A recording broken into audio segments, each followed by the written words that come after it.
schools ever hear from TCAT, get our districts some information on TCAT. That would be awesome. Our next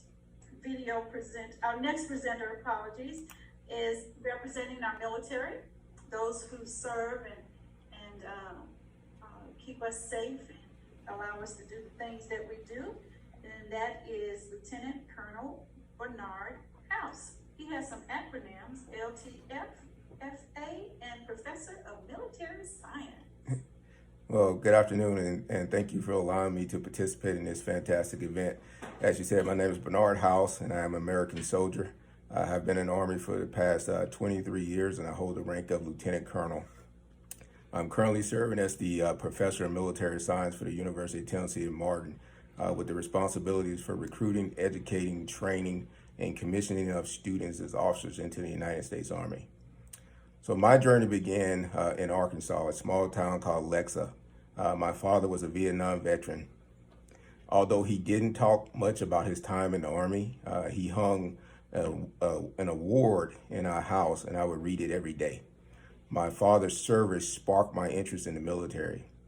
In 1986, when I was 11 years old, the movie Top Gun hit the theaters, and I was astonished as I watched Tom Cruise zipped across the air in his F-14 Tomcat. And at that moment, I decided I wanted to be a fighter jet pilot.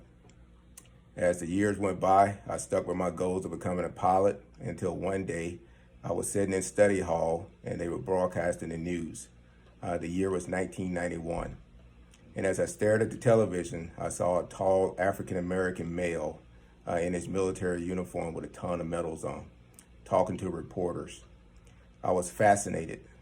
That man was General Colin Powell, and he was updating the world on Operation Desert Storm.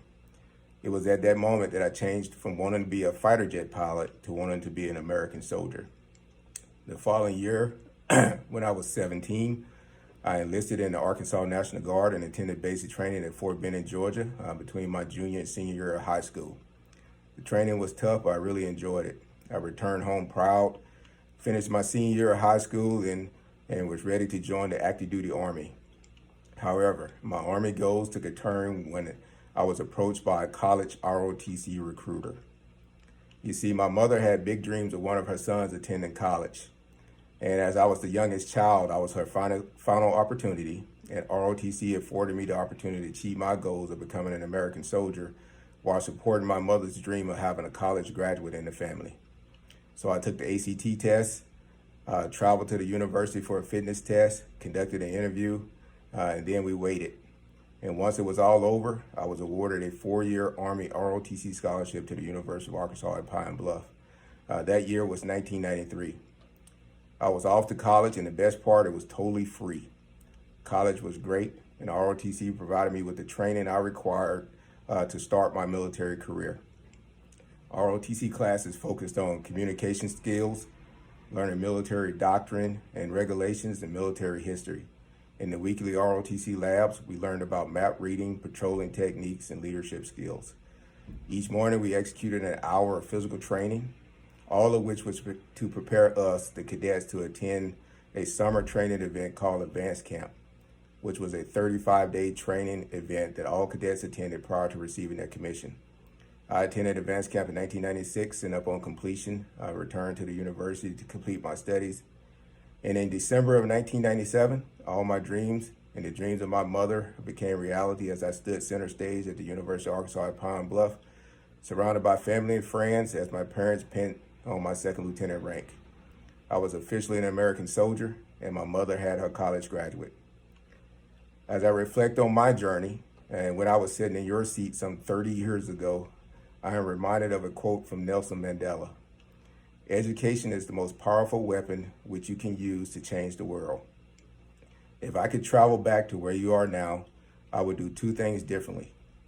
First, I would prepare myself to be a lifelong learner by reading, writing, and listening. My advice to you, develop a reading list and read as much as you can. Listen to things like TED Talks and learn from others. Seek knowledge outside of what they're teaching you in school. Second, I would spend more time developing my plan. Write down your goals, do some research, and build a plan to achieve those goals. There are so many resources like Army ROTC scholarships that can help you achieve what you dream. I'll close with this. Surround yourself with positive people. Stay focused, stay motivated, maintain your discipline.